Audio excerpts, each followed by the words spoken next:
Hi, everyone. Thank you so much for joining us today. All the way from the Lightlight System, give a warm welcome to the voice of Krystal Fox, Estelle Ellis. It's such an honor to be speaking to you. I mean, you've voiced literally my childhood.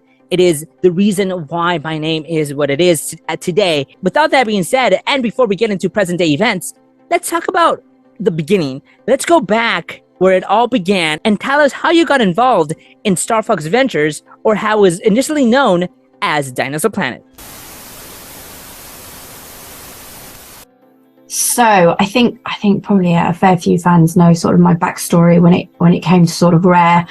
Back in, I think it was 2001 or 2000, I basically got a job interview over at Rare, and on my CV there was basically something about me doing sort of amateur dramatics back when I was about 13 or 14 or probably even younger anyway, and I'd got loads of other stuff on my CV that I'd been doing, and I was doing a master's, and I got called in, and Carol Stamper, so lovely, did a job interview. And my actual interview, I think I had one with her, I think, and then obviously she then got me back in and put me in the recording studio with Jamie Cullum, and I think it was John Silk and Steve Brand, I think, if I remember correctly, and kind of threw me in the deep end and saw how I delivered some lines, and I think basically the rest is kind of history. So I started working there as part of sort of the admin team, and I did some localization work, i.e. working at the time was Nintendo of Europe with translation files. I worked on a few of the Game Boy titles, and as I was doing this, I kind of got picked out and brought into the studio to do all these voice lines. And I think at the time it was a case of, right, you come and do this. A lot of the stuff that I did were kind of placeholders, which I'm kind of glad of, because they'd get me in the studio, they'd get me to do some lines, and there was no real pressure, because it was like, oh, just say these lines, just put them in the game, that they'll be fine. They're just placeholders, so they're not the end thing. And so I kind of went in there and sort of did all these lines, had fun doing them, learned a lot, gained a lot of experience. And as it transpired, obviously sort of the lines stuck and stayed. So that's kind of how it all happened for me, really. Sort of all a bit whirlwindy without my even realising how genuinely lucky I was to sort of have that opportunity. I posted a post on Reddit, because, you post posts on Reddit, on the subreddit for Star Fox, and a fan pointed out that another voice actress under the name Evelyn Fincher was set to voice Krystal in Star Fox, in Dinosaur Planet, and then got replaced by you when it became Star Fox Adventures. Do you know anything about that? No, I don't. Obviously, I remember Evelyn, bless her, very talented lady, very kind. So I don't know anything about that, but I think general policy with Rare at the time, and I think with most developers back in the day, there was a lot of NDAs. It was all about keeping everything secret. It was all about, keeping anything to do with the game under wraps. So if they were looking for sort of other talent, they were kind of pooling it from their own members of staff. And at the time, there wasn't many of us women working at Rare. I mean, thankfully, that's kind of changed, and it's amazing, that there's loads of women in the industry, which is great now. But at the time, there was very few of us, and probably fewer who felt comfortable acting. I mean, I'm just saying that. I would probably hazard a guess that most women in there were tried and tested, and probably didn't find it was, what they wanted to do, or probably didn't come across as they needed to. So with Evelyn, I'd probably say that she may well have done, and she probably decided that, she was better at what she did. And then I kind of sort of came in and sort of took over. But I hadn't heard that, but it wouldn't really surprise me if that was the case, because I know that there was a few of the girls there that sort of got pulled in to see how they all fared in terms of voicing the different characters that we were having in development at the time.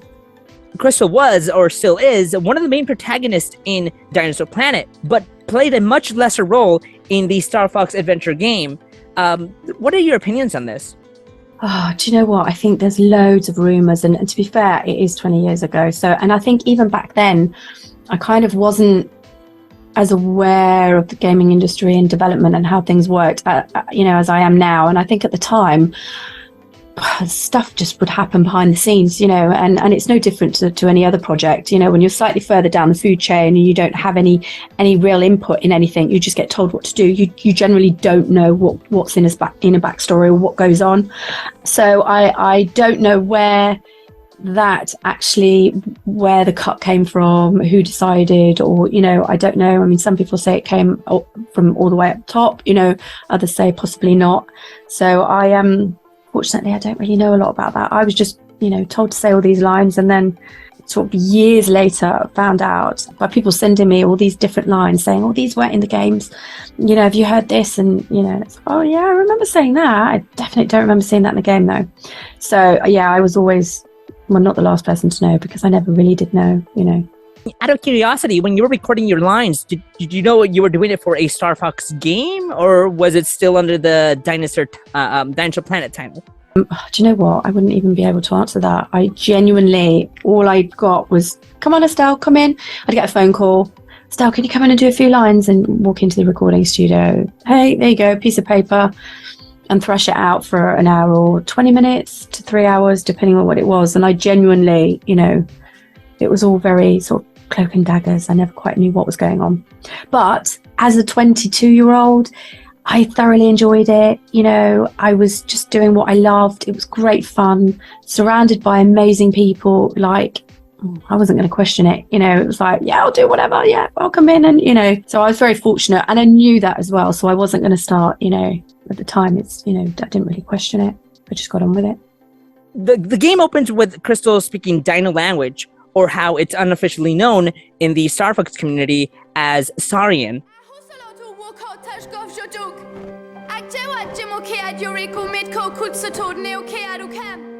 I'm curious to know, did you have to learn that language specifically for the game itself?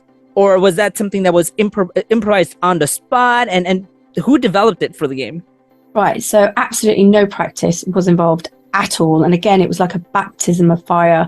I think, do you know what? I can't remember who created it, but I think it was the alphabet, but it was all mixed around, if that made sense. So I think I wouldn't, I mean, somebody would be able to tell you exactly how it works. But I know that at the time there was some kind of pattern to it. I had no idea what I was saying. And the first few lines was trying to get the right fit for it. And I think I, obviously, of being of French background, I tried with a French accent, and I thought, oh God, that's terrible. That's not going to work. Sound like a waitress without sounding terrible. Oh God, that sounds awful. She doesn't sound like she's about to fight all sorts. So I had to scrap that. And then obviously, and I thought, and I think I tried sort of an Eastern European side, the old sultry and sort of very stern. And I think I started with that, but then progressively, I suppose, kind of slipped into my own voice, which is obviously, which is this, which is really odd, because I did voiceovers for Perfect Dark Zero, which I don't recognize even to this day. I swear it's not me, but it is. And I also did, Mother Earthwalker and Queen Earthwalker. So I managed to, I managed to create all these incredible voices for all these other characters. And then when it came to Krystal, it was just like, oh, have me, which is quite fortunate now, I suppose. But at the time, it was difficult to get into, because obviously the language made no sense. And given I'd just come out of, I just finished a master's degree, and I'd spent sort of 5 years at university studying French and German. So obviously, and then I'm thrown into this Dino language, and I can't apply any of my skill sets to this gobbledygook. So I was like, I didn't even know. It was so difficult to put the intonations into the words and the phrases, because, well, it's not a language. So I just didn't know quite, oh, my staff, like, oh, okay, how would you say that? And incorporate these new words and letters and that. So it was good fun. It was hard work. I do remember thinking, oh God, take after take after take, but that's kind of where it all came. But it was very much thrown in the deep end, just do it sort of thing. Let's see how it goes. Despite you telling me right now that you went in cold, no preparation for it, it sounded so genuine. Like, it sounds that there was some, preparation for that. I always say that, and again, it's always about the directors, isn't it? You always get, you get an amazing movie and then you see the director behind it. And basically, that's pretty much the guys that were on the other side of that glass. They were the ones that were kind of feeding me into this scene and that were telling me how I needed to say something or how I needed to feel. So as much as, you can apply your skill set and your experience, it's also the other people that kind of direct you as well. So, I think it was, it was a lot of teamwork there, I have to say. And again, being made to feel at ease, it was an easy thing to do and it was good fun. And, it's a shame there's probably a blooper reel floating around somewhere. Yeah, it was definitely teamwork with that. I really want to hear that blooper reel. I know, I think I'd quite like to hear it as well. Somewhere out there it exists, and then once it blows up, there's going to be someone who's going to animate that with Krystal. Hilarious. Well, do you know what? There's loads of other bloopers in the last few weeks and months that, there is loads floating around. There's loads. Did you get to work closely with any of the other cast members, most notably Stephen Malpast, who voiced Fox McCloud in the game? I didn't necessarily work with him that much, but we used to socialize outside of work, you see, so he was more of a friend. And again, we never really recorded anything at the same time, if that makes sense. In fact, I don't think I ever was in the recording studio with him at the same time. And again, because he was an artist, it was essential that, his role was actually, creating as opposed to, doing the voiceovers. So we did at the time, I think probably over a period of a couple of years, because I was friends with his girlfriend and the guy I was seeing at the time was one of his really good mates. And we used to see each other outside of work, but not necessarily in work so much. Do you happen to have any funny memories that stand out from your recording sessions for the game? I don't have any to really pinpoint because they were always Ben Cullen was always very, very funny, but John Silk was as well. John would always come out with some kind of line or voice or I don't have anything specific.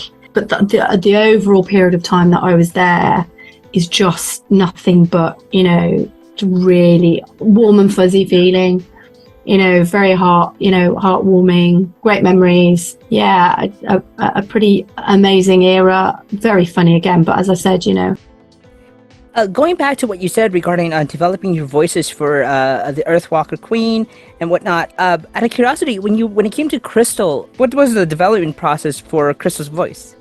There wasn't. I was just stood in the booth and it was like, oh, should we try this? Oh, and it took a bit of French. No, that's definitely not her. It was just, honestly, it was just trying it out. And I'm like, I'll try that again. No, let's try that. No. So in the end, and I think, but because she was obviously similar age to me, I'd say back then, it was, it was a case of, well, I can't go deep voice with her, which is why I did that with the Earthwalkers. With her, it was almost like, well, I can't, So I think in the end, we just settled with what I could come out with, which was kind of Dino language, if I was to learn it, if that makes sense. Out of curiosity, were you involved in other Rare-related games? I did obviously Grabbed by the Ghoulies, by the very talented Greg Mayles. There wasn't any voice acting, but there was a lot of vocal sounds. And I did all of all of those sounds for the female main character in that game. I also, originally, I did all of the lines for Joanna in Perfect Dark Zero and a few other, I think I did a tannoy announcement. I did a few things in the background as well. I got pulled out of that. Devastated. Ooh. No, they pulled me out of that one and I don't know who replaced the voice for that. And then ultimately I did the motion capture for that game as well. All of the stuff that was rendered was me, and I worked very closely with the lovely but late Jonathan Mumry, who was amazing to work with. He was lovely. He's another fond memory, bless him, gone too soon. But on the main titles, that's pretty much where I was at. I think I left not long after Grabbed by the Ghoulies was finished.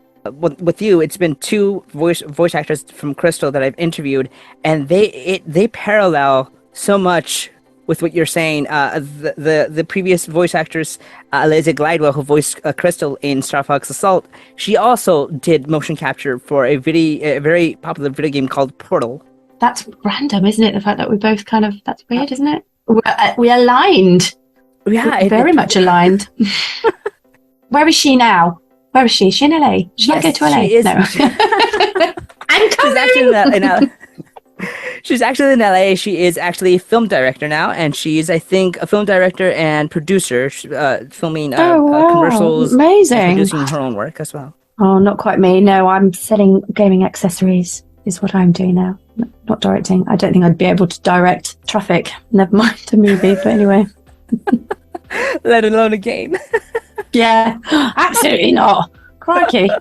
Did you ever get to play the game, Star Fox Adventures? Did you ever get to play that? I did. So I don't want to disappoint people. Obviously, it's 20 years down the line. So unfortunately, I don't have time to do a lot of gaming, especially as my children are a lot older now and game like almost professionally themselves. But I originally played it when it was in development, and I can't remember. I didn't get too far. And again, I'm not very patient, you see.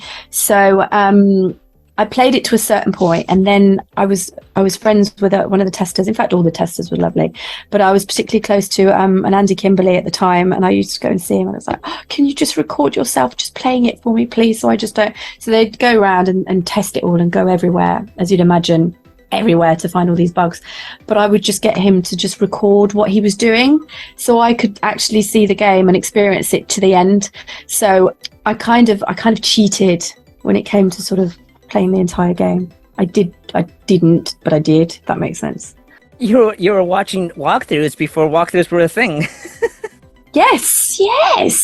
In fact, you know what? They were my idea. But anyway, you can have that. You can have it all. But yes, it was. I'd go down and like, please, can you record it? I'd like to see this bit. I can't get past the other bit. So yeah. Obviously, a lot of doors must have opened for you, and you voicing this big character in this big titled game. Did you pursue a voice acting career after Adventures? And if not, why not? Because you had it all going for you at this point with voiceover. I mean, you could have probably done something with this. Oh, do you know what? I think knowing what I know now, okay, and going back, I should have done. But at the time, you kind of... I wasn't really given a proper steer. Not that I'm saying someone should have steered me by any means, but I think I kind of was just like bumbling along, you know, and I left Rare, and then I went into the peripheral business, still in gaming, and I kind of threw myself in there. And then obviously I'm a big people person. So I went straight into sales, and that worked for me. And it kind of sort of took over. And it's only until sort of the last 12 months that I've done a lot of inner healing work, my healing journey. That's another story, that I kind of realized that you kind of do the stuff that lights you up, and that you can sort of, you know, I'm big into manifestation, and I think it was only in the last sort of 3 or 4 years when I got approached for this Half-Life 2 mod that I kind of thought, oh, do you know what? I put it out there, and, you know, someone else has put it out there. We've come together and we've made something really magical happen. And in fact, it's become way more successful than we thought. I've enjoyed it more, and it's opened up so many avenues. So I think really back then I should have really just thought, yeah, why don't you just do it? Because essentially that's all you need. You just like, it's that belief. Well, why don't I just do it? So that was kind of back then. It never even crossed my mind. I just thought, oh, you know, it's just one of them. And it's only now, I suppose, that I'm sitting back that I think, okay, well, there's you know, people want it. I can do it. It's good fun. I'm open to it, so let's make it happen. And that's kind of, you know, but it's also meeting the right people as well. I'm a firm believer that you sort of, you know, you get what you give out. And I think over the last 12 months, 2-3 years, I've started, you know, aligning with sort of different people, which is kind of where I'm at now, you see. In February of this year, you joined Twitter and began interacting with fans, giving fans that longed fan interaction between you and them. But I'm curious to know as to why now? Firstly, probably because I actually didn't realize how popular and also how inspired people were by her, and also sort of the impact that she had on people as they were growing up. Because obviously I was 22, 23, living my own life. You know, that was a completely different part in my life. Whereas simultaneously, all these people were, you know, enjoying the experience, getting the joy from that character. And I think now, again, all about timing, now I felt was the right time to test the water, which is what I did. And obviously I started the Twitter account back in January or February, and I went in really stealth because I just wanted to see what was happening.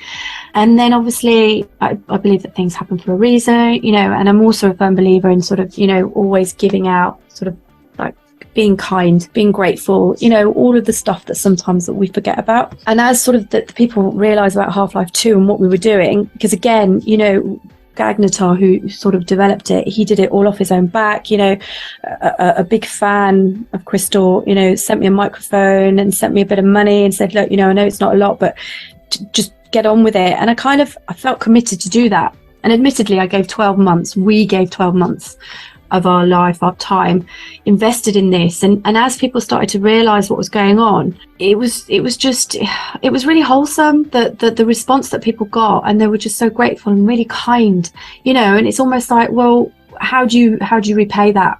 You know, I'm not saying I'm in the public eye, because I'm not, you know, I've only got minimal followers or anything like that, but I still genuinely believe that when people sort of give you that attention, that kindness and whatever it is, that you should embrace that. And even if you might not share certain, I don't know, perspectives or whatever, you know, to respect that and to hold that space for those people. And I'm massively into that. And progressively, obviously, since May, I'm at 5,500 followers or whatever it is. And I'm massively grateful for that. I'm completely grateful, because that's come out of nowhere. And it's also allowed me to be authentic about how I feel about my time now, my time back then, and how I feel about moving forward with that. And you know, the feedback that I've had, and you know, the people that have messaged me and approached me, I safely say, you know, it's been amazing. People have been so respectful, kind. You know, how can you not sort of work with that and continue to nurture that? And that's kind of where it sort of spirals not out of control, because it's all very, you know, it's all very nice and it's all very organic. I suppose it was meant to happen that way, and I'm kind of following suit with it. You know, I'm exercising gratitude. You know, I'm very, very grateful for it all, and it's aligned with who I am right now, if that makes sense.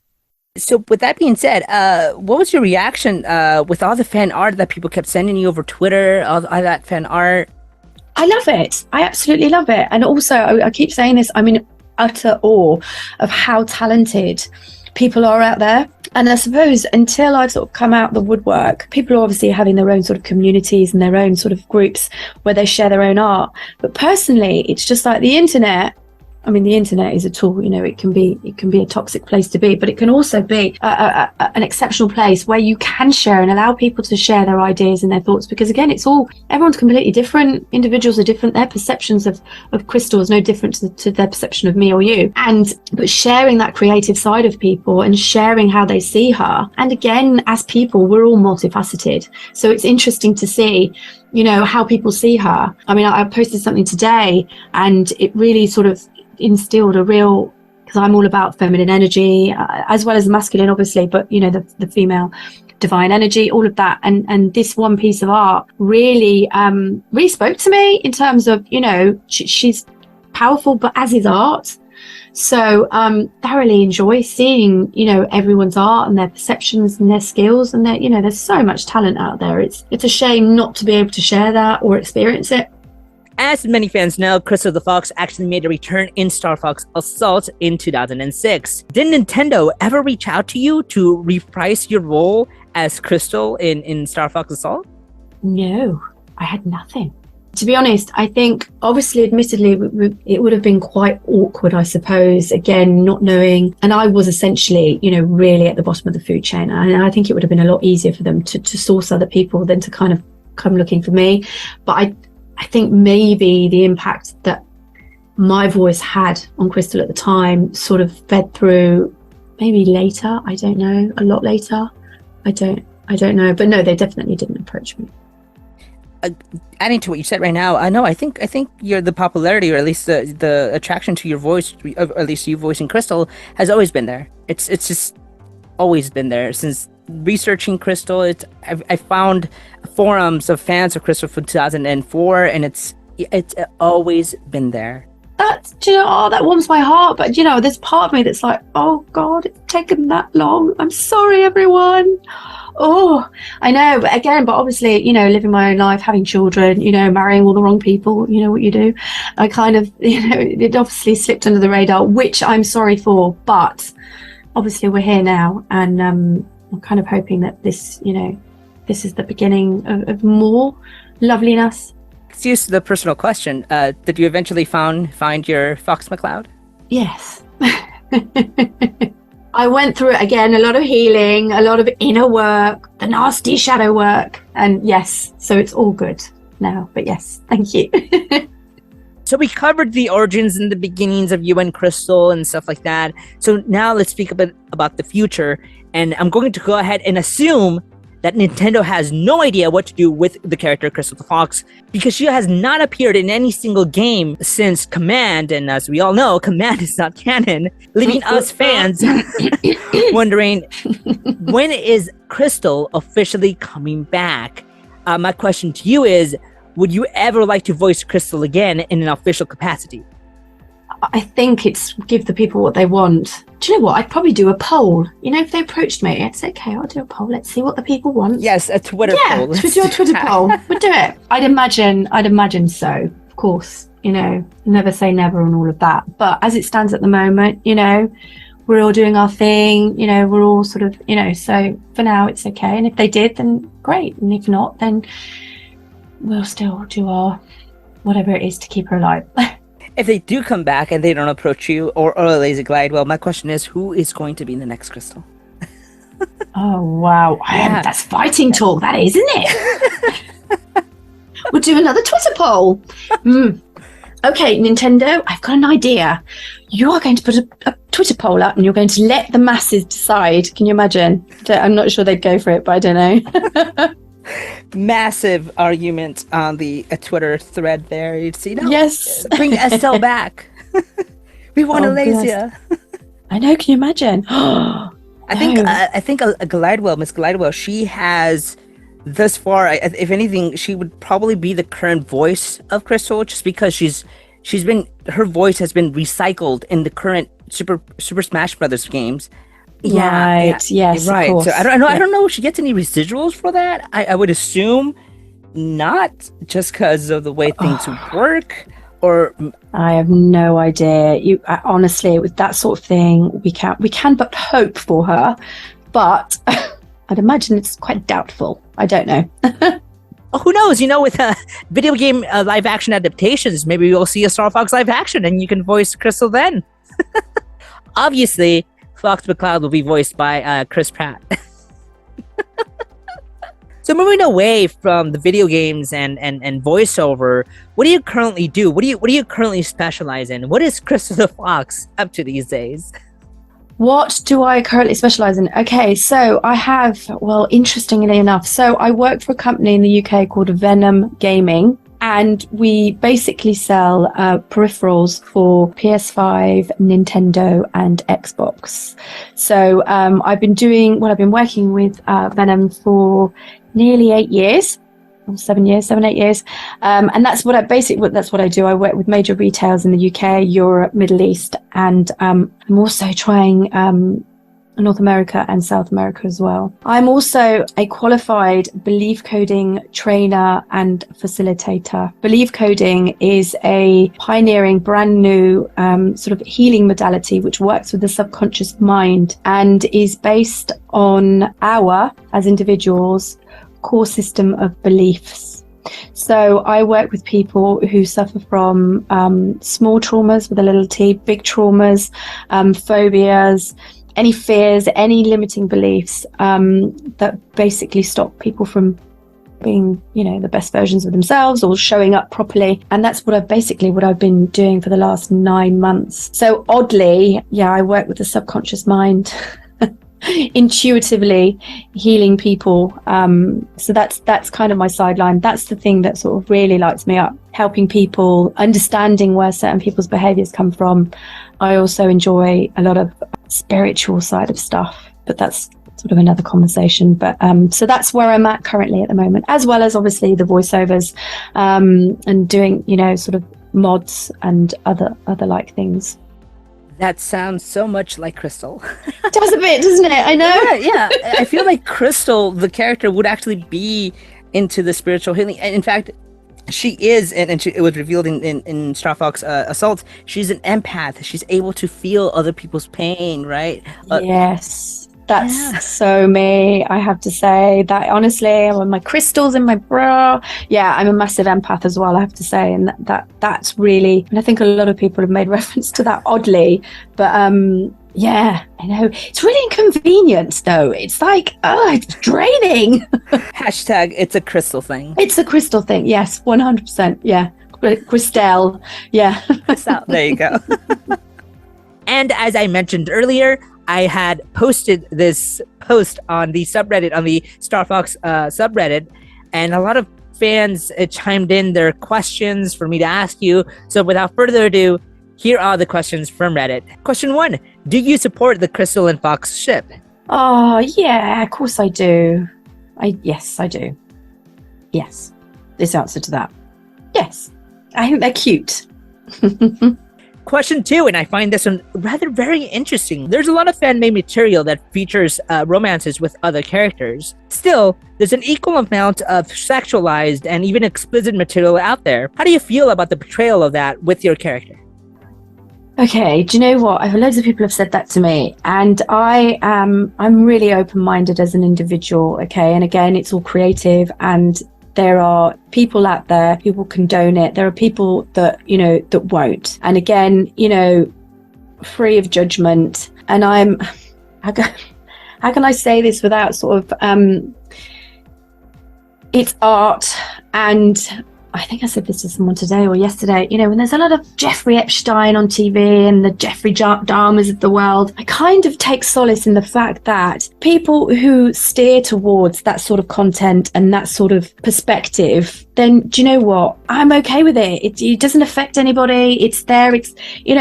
Whereas then you've got the darker side of stuff, that's the stuff that I can't condone. And, and I can be quite outspoken about certain things. I think with the not safe for work, the other relationships, it's no different to sort of, characters in a movie, and you can spin a story pretty much on anything, can't you? And again, it's art that people are creating, it is fictional. So I don't, I have time for that. I have space for that. It's all the other dark stuff that I don't have time for. Question 3. Which one? Tea or coffee? When I'm into my bodybuilding, because I love the gym. So when I'm really conscious of my calorie intake, then it's definitely coffee. But then I do like a cuppa in the evening. And it also depends. Tea with cake, 100%. You do not have cake with coffee. However, an oat milk coffee is rather nice first thing in the morning. So can I just be completely and just say both? You just know there's a fan artists out there who are going to do art of Krystal holding both with a cake. Yes, love it. Love it. The cake is massive. I love cake, honestly. I love cake. Victoria sponge cake. Honestly, the way to my heart. Forget flowers. I don't like to see things die in front of me. Cake, now that's something else. Whoa, that was dark. Oh, no, it wasn't it? Sorry. That was dark. I've always felt that way. It's so strange. It's like, oh, you bought me flowers. So then I have to spend the next week or 2 weeks, depending on how lucky I am, to watch these things just wilt before me. And I just like, oh, I don't like it. I like them when they're outside. So just get me cake instead, yeah? Or a bottle of champagne. Yeah. So... As an empath, I can understand why. Yes, can you see that? I'm just like, oh God, these things are like, oh, and you're slowly trying to keep them all alive, and there's like only two left at the end, hanging in there. Oh no, it's too much. Now that we're on the topic of food, I don't know if you've seen the Krystal meme that came out from this game, and I don't know how it came out. It's the sandwich. Yes. Do you know what? That's so funny because someone commissioned. I did a thing on I did a little promo thing or whatever, and someone commissioned to Krystal to say something and said something about eating a sandwich. But yes, that's I've had loads of that recently, and it's priceless. It's really priceless. So you should sit down and eat a sandwich. Yeah. I forgot what was the origins of it. I don't know if she's reacting to the explicit art. I don't know what. Yeah. Yes, that was it. Someone said, no, that was it. So someone said you can't post that somewhere because it's inappropriate. And I can't remember. Oh, someone will have to correct me here. There's some other guys in my Discord knew this. In fact, I think maybe Gagnatar knows. And they basically said that the guy put her in the corner of a room eating a sandwich to make the whole thing appropriate. Oh, right. It's like But you post that, she can't enjoy her sandwich. Yes, or something. It was something that I'm sure somebody wants to hear this. They'll know that the true backstory of it. But it was something to do with the content, and the guy put her in the background with a sandwich to make it okay. I think it was. And then ever since, it's just been this thing about her eating a bloody sandwich. But now that you've answered the question about the explicit material, she can eat her sandwich in peace. She can eat her sandwich, yes, and a cake. She can eat a sandwich and a cake. Which, ironically, there is another small. I'm probably reaching here, but there's another meme called "The Cake Is a Lie," which is a reference to Portal. So Elijah Glidewell was in Portal. So conspiracy theory here. Yeah, no, truth seeking.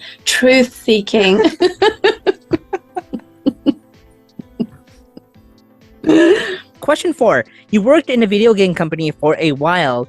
Do you follow gaming nowadays, or do you play games? If so, which is your favorite? Crikey. Oh, do you know what? I'm going to disappoint people. No, I don't. And do you know what? I really don't have time. It is time, and also, I'm not going to lie, you always make time for the stuff that you want to. And I'm a firm believer in sort of creating the life that you want and the time. And unfortunately, gaming's not up there. I've always said it, I prefer to be part of the gaming development process, but it's almost like I like to cook, but I won't eat my own food. It's pretty much a lot like that, you see. So apart from the side that I'm really bad at gaming, I'm so not good. But with time going on and gaming becoming far more spectacular, my hand and eye coordination isn't great, I have to say. Plus my eyesight's terrible, so I think I'd have to wear a million pairs of glasses. So no, I don't. Fortunately, I don't play games anymore. I think I used to love Street Fighter and a bit of Tekken, but that's as far as it goes, I'm afraid. Question 5. You said Command isn't canon, but would you consider the ending where Fox and Krystal get back together and have a son canon? Would you have personally picked this as Krystal's current background storyline? No, I wouldn't, because she's not necessarily normal. Does that make sense? Like 2.4 children and all of that. I think too many things happen to her, a little bit like me. So I may be wrong. It's probably not what people want to hear, but I suppose if she settled down and became, she might be a little bit boring. I don't know. That might be controversial of me to say, though. I don't know. I don't know if you know of the different endings for Command, but there's an ending where she goes on her own. I think her and the entire Starfox team have a fallout. She goes on her own and she becomes this badass bounty hunter in some planet. Yes. Yeah, that would probably be more the case. Yes, yeah. I feel that's... I would say so, yeah. Krystal becomes a badass, independent woman, She's just that awesome and that strong. Correct. Empowered. Yes, that's how I see it. # it's a Krystal thing. Yes. Love that. Is that actually a real hashtag thing? Is it like, should we do it? Yeah, let's do it. Yeah. Let's do it. It's a Krystal thing. Great. I'm going to start doing that as of today. Yes. I'm doing it. You watch, that would just be me doing it. Let's get the hashtag going. Question 6. Do you find fan-made material of your character satisfying and interesting? Yes, I do. I love everything that people sort of show me. Yeah, I'm just, again, completely in awe with what people do, how they see her. People's perceptions are completely different, aren't they? So, you in a room of, 10 people, you tell them to draw one thing and they'd all come out different, wouldn't they? So I like seeing people's different perspectives. Question 7, I think this was also an interesting one. How do you feel about Krystal's current situation, having been in canon and featured in Super Smash Bros., but not in a current or major Star Fox title? Well, I think it's a bit disappointing, isn't it? But again, we are exactly where we're meant to be, and this is what's supposed to happen. So kind of take it as it is, I suppose. Question 8. Your IMDb lists a credit for Conquer Live and Reloaded as special thanks. What exactly did you do for this game to get this credit? Absolutely no idea. Honestly, I have no idea. I have no idea what I did. What did I do? I must have done, but again, I must have been pulled in by the scruff of my neck for something at some point, I honestly don't know. If someone can find out answers on a postcard, that would be amazing. Just as a prompt. I honestly have no idea. I'm going to be truthful. It was very fun, very insightful. I'm pretty sure fans, when they hear this, they're going to be very, very excited to hear you for the first time in 20 years. Can you believe that, Estelle? 20 years of Krystal and making an impact on people's life. If you would like to hear another heartwarming story of how Krystal impacts someone's life, here's mine real quick. As you can tell, I am a transgender individual. When I was picking out my real name, the name that I chose for myself, I went and looked for strong female characters that I had, basically from my past, from my childhood, and I landed on Krystal because I've always remembered I wanted to play as Krystal throughout the entire game. Unfortunately, I had to play as Fox McCloud. No shade to Fox McCloud, he's pretty good, but I would love to have played as Krystal. Oh, I love that.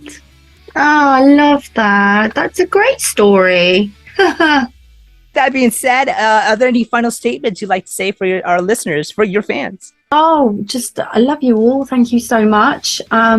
Reach out to me. I do one-liners. I do like big, small commissions. Always looking for collaborations or new ideas. Just don't be strangers and kind of reach out. And obviously, if I don't get back to you right away, it's obviously because I'm a little bit busy. But yeah, I'm open to everybody. It's what all the fun's about. And obviously, I've got a Patreon going on. So yeah, it's all good and exciting moving forward. With that being said, you guys, thank you so much. And oh, wait, it looks like we're getting an incoming message from the Great Fox. Is it? This is Fox saying so long, but hold on. Don't forget to subscribe to the Kitsune Network. Over and out. Way out.